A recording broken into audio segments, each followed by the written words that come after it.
Militancy जब peak में थी, हालात ख़राब थे, हमारा हैंडीक्राफ्ट्स और हमारा जो हॉर्टिकल्चर है उन्होंने जम्मू कश्मीर की इकोनॉमी को जिंदा रखा। आज तो सरकार है उमर साहब की, तो हम तो उनसे ये गुजारिश करना चाहते हैं कि आपसे हम बड़े कामों के बारे में नहीं कहेंगे। 370 की बात हम आपसे नहीं कहेंगे, क्योंकि हमें लगता है कि 50 सीटें होने के बावजूद, 3 मेंबर पार्लियामेंट होने के बावजूद आप में वो शायद जरूरत नहीं है, पहले भी नहीं थी, आज भी नहीं है। मगर कम से कम जो आप बचा सकते हैं, ये हाउसिंग अर्बन डेवलपमेंट का है, प्रोजेक्ट है, ये आपके पास है डिपार्टमेंट।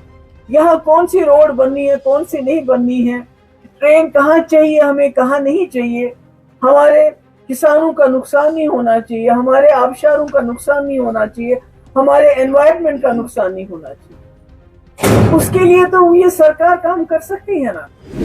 एक्सेलसियर के मुताबिक 30 टाउनशिप्स, जिसमें 1,20,000 कनाल जमीन चाहिए आपको। मुझे याद है एग्रीकल्चर लैंड 2016 में जब सरकार थी पीडीपी और बीजेपी की, तो उमर साहब ने एक स्टेटमेंट दिया था, 7 मई को एक दिया था और उसके बाद 9 मई को उस पर एक ट्वीट किया था कि भाई यहाँ जो है महबूब मुफ्ती कोई टाउनशिप बना रही है, कोई रिटायर्ड फौजियों के लिए कोई सैनिक कॉलोनी बनाई नहीं रही है, जबकि ऐसा कभी कुछ हुआ ही नहीं हमारे वक्त। मैं बोलती रही और वो चिल्लाते रहे नहीं बन रहा है। आज बन रहा है सैटेलाइट टाउनशिप हमारे पास। आज देखते हैं हमारे अंदर बिजली नहीं है, हम यहाँ बैठे हुए हैं इस वक्त क्योंकि बिजली नहीं है। तो मैं तो उन बातों में नहीं जाऊंगी कि उन्होंने क्या कहा था इलेक्शन से पहले, मगर मैं ये जरूर कहना चाहूंगी, उमर साहब से मेरी दरखास्त है, ये आपके हाथ में है। जो आपके हाथ में नहीं है उसको हासिल करने में टाइम लगेगा, उसमें हम मिलजुल के काम करेंगे। मगर जो आज आपके हाथ में है, ये जो हमारे एनवायरनमेंट, हमारे जम्मू कश्मीर की सरजमीन के साथ जो बर्बादी हो रही है, जो तबाही हो रही है, जो हमारे किसान इस वक्त बात भी नहीं कर पाते हैं, डर है उनको, बात करेंगे तो जेल में डाल देंगे, क्योंकि सोचा था यहाँ सरकार बनेगी तो लोगों का खौफ कम हो जाएगा, वो तो कम नहीं हो रहा है। गुजारिश है आज की सरकार से, ये जो 3 प्रोजेक्ट जिसका मैंने नाम ले लिया, ring road project, satellite township किसके लिए बन रही है वो हमें बता देते। जब हम अपने जम्मू कश्मीर की आइडेंटिटी की बात करते हैं तो कहीं ना कहीं वो हमारी जो जम्मू कश्मीर की खूबसूरती, हमारा एनवायरनमेंट, हमारी सीनिक ब्यूटी, हमारे आबशार, हमारे जंगल, हमारी जमीन, उसके साथ जुड़ी हुई है। एक आइडेंटिटी तो इन्होंने हमसे गैर कानूनी तरीके से तो हमसे वो उन्होंने छीन ली, मगर अब जो हमारे पास बचा कुचा है, जो हमारी जमीन है, जो हमारे जंगल है, जो हमारे पानी के वसाइल हैं, तो हमारा एनवायरनमेंट है, हमारा जो भी हमारी यूएसपी है, जिसके लिए जम्मू कश्मीर बिलखुसूस वादी मानी जाती है पूरी दुनिया में, तो उसके ऊपर बड़े खतरनाक बादल मंडरा रहे हैं। 3 प्रोजेक्ट उनका मैं खुसूसी तौर पर जिक्र करना चाहती हूँ। एक तो राजौरी बारामूला हाईवे प्रोजेक्ट जो पाइपलाइन में है, दूसरा जो रिंग रोड प्रोजेक्ट है जो गालंदर से लेके गांदरबल तक है, और तीसरा रेलवे का जो एक्सपेंशन हो रहा है। तो ये तीनों प्रोजेक्ट ऐसे हैं जिसमें हमारी लाखों कनाल, हमारी जो एग्रीकल्चर लैंड है वो इसके जद में आ रही है। उसके साथ साथ हमारे जंगल, लाखों के तादाद में हमारे पेड़, जिसमें देवदार के पेड़ हैं, हमारे आबी वसाइल जैसे हमारे स्प्रिंग्स होते हैं छोटे छोटे, और तो जब आप ये सड़कें बनाते हैं उसमें वो भी, और माइनिंग, जहां जहां भी ये सड़कें बनेगी इसका काम होगा, वहां जितने भी दरिया होंगे, नाले होंगे, नेचुरली आपने देखा कि माइनिंग की वजह से यहाँ हमारी कितनी बर्बादी हो रही है। माइनिंग करते हैं उससे ये होता है कि पानी की लेवल नीचे जा रही है दिन ब दिन। जो हमारे बागात हैं, हमारे ऑर्चर्ड्स हैं, हमारे फार्म्स हैं, उसमें आबपाशी के लिए पानी भी नहीं होता है। तो इसका ये जो तीनों प्रोजेक्ट्स हैं जिसका मैंने अभी जिक्र किया, इसमें राजौरी से लेके तकरीबन शुपियन हो, बडगाम हो, गांदरबल हो, पुलवामा हो, बारामूला हो, शायद ही कोई ऐसा डिस्ट्रिक्ट है जो इफेक्ट नहीं होता है। जिसकी जमीन खासकर एग्रीकल्चर लैंड इसमें नहीं जा रहा है। आप जानते हैं मिलिटेंसी जब पीक में थी, हालात खराब थे, हमारा हैंडीक्राफ्ट्स और हमारा जो हॉर्टिकल्चर है उन्होंने जम्मू कश्मीर की इकोनॉमी को जिंदा रखा। तो मुझे कहीं ना कहीं शक होता है कि कहीं इस खबर में फिलहाल के लिए इतना ही। दीजिए इजाजत। आप इस इंटेलिजेंट ट्रैफिक मैनेजमेंट सिस्टम को लेकर क्या राय रखते हैं? क्या आपको लगता है कि इससे ट्रैफिक रूल्स की खिलाफवर्जी करने वालों पर नकेल कसी जा सकती है या नहीं? हमें कमेंट सेक्शन में जरूर बताएं। आपकी डबलिंग जो बारामूला बानिहाल रेलवे लाइन का करना चाहते हैं, बारामूला उड़ी, सोपोर, कुपवारा, अवंतीपोरा, शुपियन, अनंतनाग, बिजवाड़ा, पहलगाम। इमेजिन कर लीजिए पहलगाम जो हमारी टूरिस्ट जगह है, वहां भी रेल को लेना चाहते हैं और वहां भी कई गांव ऐसे हैं जिनके पास जो जमीन है सारी इसके अंदर आ रही है। तो कहने का मेरा मकसद है कि आपको मालूम है कि उत्तराखंड में क्या हुआ, आपको मालूम है हिमाचल में क्या हुआ, आपको मालूम है जोशी मठ में क्या हुआ, क्योंकि वहां भी इसी तरह से बिना सोचे समझे, मुझे लगता है ये ठेकेदारी की बात है कि आपको ऑलरेडी आपकी एक सड़क है, मुगल रोड है आपका, उसमें टनल बनाइए, दूसरा पैरेलल रोड बनाने की क्या जरूरत है? अगर कहीं कनेक्टिविटी नहीं है उन जगहों को कनेक्ट कीजिए, मगर दूसरा रोड बनाने की क्या जरूरत है? रिंग रोड की बात कीजिए आप, तो 500 मीटर दोनों तरफ से लोगों से कहा गया है कि कोई कंस्ट्रक्शन नहीं होगी। कंपनसेशन भी मूंगफली के दाम दिए गए। कहते हैं कि जब कोई कानून यहाँ लाना होता है जिसमें आपको पता है नीट, जिसमें 50% बाहर सीखे जाते हैं, इसी तरह से कई कानून जिससे हमारे नौजवानों का गला काट दिया गया है, उसमें वो कानून लगते हैं जो 370 खत्म करने के बाद हैं। मगर जब जमीन में मुआवजा देना पड़ा रिंग रोड के लिए, तो उसमें पुराने कानून चलाए गए जिसमें बहुत कम उनको मुआवजा मिला। ऊपर से टाउनशिप की बात हो रही है। मुझे याद है आज तो सरकार है उमर साहब की, तो हम तो उनसे ये गुजारिश करना चाहते हैं कि आपसे हम बड़े कामों के बारे में नहीं कहेंगे। 370 की बात हम आपसे नहीं कहेंगे, क्योंकि हमें लगता है कि 50 सीटें होने के बावजूद, 3 मेंबर पार्लियामेंट होने के बावजूद आप में वो शायद जरूरत नहीं है, पहले भी नहीं थी आज भी नहीं है। मगर कम से कम जो आप बचा सकते हैं, ये हाउसिंग अर्बन डेवलपमेंट का है प्रोजेक्ट है, ये आपके पास है डिपार्टमेंट। यहाँ कौन सी रोड बननी है, कौन सी नहीं बननी है, ट्रेन कहाँ चाहिए हमें, कहाँ नहीं चाहिए, हमारे किसानों का नुकसान नहीं होना चाहिए, हमारे आबशारों का नुकसान नहीं होना चाहिए, हमारे एनवायरनमेंट का नुकसान नहीं होना चाहिए। उसके लिए तो ये सरकार काम कर सकती है ना। तो टाउनशिप की बात है, इस टाउनशिप जो बन रहे हैं, हमारे लोगों को इजाजत नहीं है, आधा किलोमीटर तक वो कोई कंस्ट्रक्शन नहीं कर सकते। आपने उनकी जमीनें ले ली, कोई दुकान बनाता, कोई होटल बनाता, उसको वो इजाजत नहीं है। मगर आप 30 टाउनशिप्स, एक्सेलसियर के मुताबिक 30 टाउनशिप्स, जिसमें 1,20,000 कनाल जमीन चाहिए आपको। मुझे याद है एग्रीकल्चर लैंड 2016 में जब सरकार थी पीडीपी और बीजेपी की, तो उमर साहब ने एक स्टेटमेंट दिया था, 7 मई को एक दिया था और उसके बाद 9 मई को उस पर एक ट्वीट किया था कि भाई यहाँ जो है महबूब मुफ्ती कोई टाउनशिप बना रही है, कोई रिटायर्ड फौजियों के लिए कोई सैनिक कॉलोनी बनाई रही है, जबकि ऐसा कभी कुछ हुआ ही नहीं हमारे वक्त में।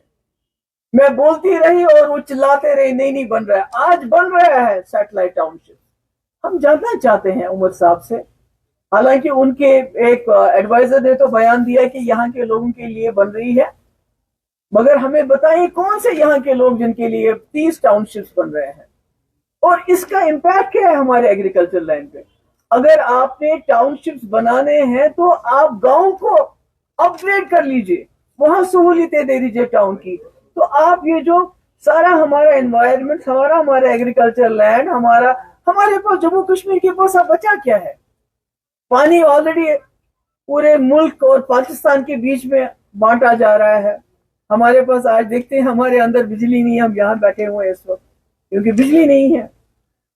तो मैं तो उन बातों में नहीं जाऊंगी कि उन्होंने क्या कहा था इलेक्शन से पहले, मगर मैं ये जरूर कहना चाहूंगी, उमर साहब से मेरी दरखास्त है, ये आपके हाथ में है। जो आपके हाथ में नहीं है उसको हासिल करने में टाइम लगेगा। उसमें हम मिलजुल के काम करेंगे। मगर जो आज आपके हाथ में है, ये जो हमारे एनवायरनमेंट, हमारे जम्मू कश्मीर की सरजमीन के साथ जो बर्बादी हो रही है, जो तबाही हो रही है, जो हमारे किसान इस वक्त बात भी नहीं कर पाते हैं, डर है उनको, बात करेंगे तो जेल में डाल देंगे, क्योंकि सोचा था यहाँ सरकार बनेगी तो लोगों का खौफ कम हो जाएगा, वो तो कम नहीं हो रहा है।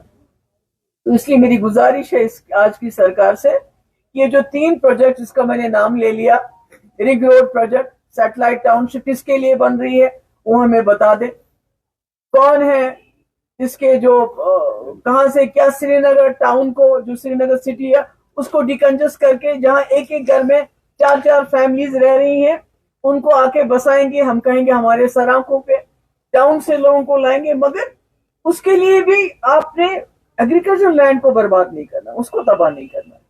तो मैं चाहूंगी कि इसमें ये मुदाखलत करें और ये जो सड़कें बन रही है, चाहे राजौरी से बारामूला की हो, चाहे रिंग रोड हो, चाहे रेलवे हो, इसमें देखें कि इसमें हमारी कितनी तबाही, कितनी बर्बादी हो रही है। तो इसको रोके, क्योंकि जो वो बचा सकते हैं उसको तो बचाएं, जो जो वो नहीं कर सकते उसकी हम उनसे तवक्का नहीं रख सकते हैं, मगर जो उनको करना चाहिए एज अ कश्मीरी, यहाँ का रहने वाला, क्योंकि हमारा असासा यही है जम्मू कश्मीर का, हमारी सीनिक ब्यूटी, हमारा एनवायरनमेंट, अगर ये भी तबाह हो गया, इसका भी जोशी मठ जैसा हाल हो गया, तो फिर हमारे पास क्या बचेगा। Thank you so much.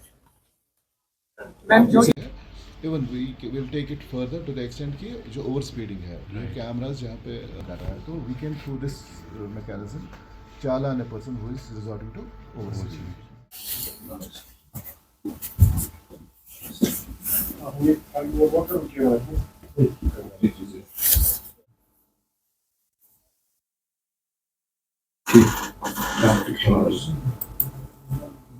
ठीक, wait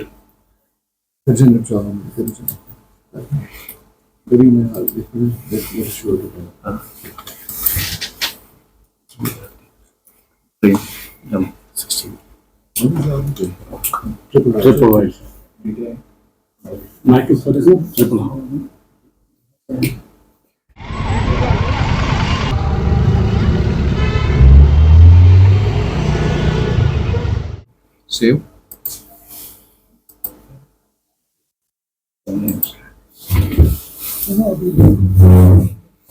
Okay, Chef Saab, take this.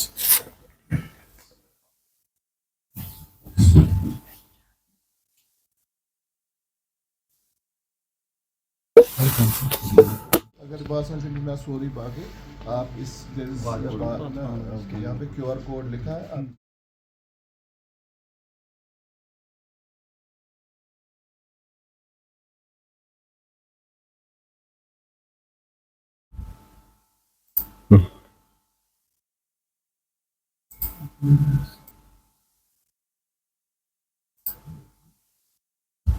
एक के बने हुआ थी, this is the challan that has not generated. नहीं, इसमें आप देखें, इसमें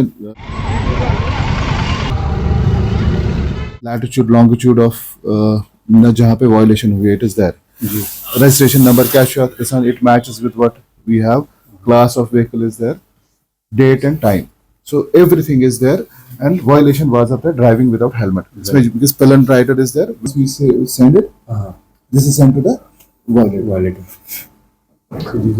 इसमें सारा कुछ है यहाँ पे। वो एक शॉट जो था ना ट्रैफिक में,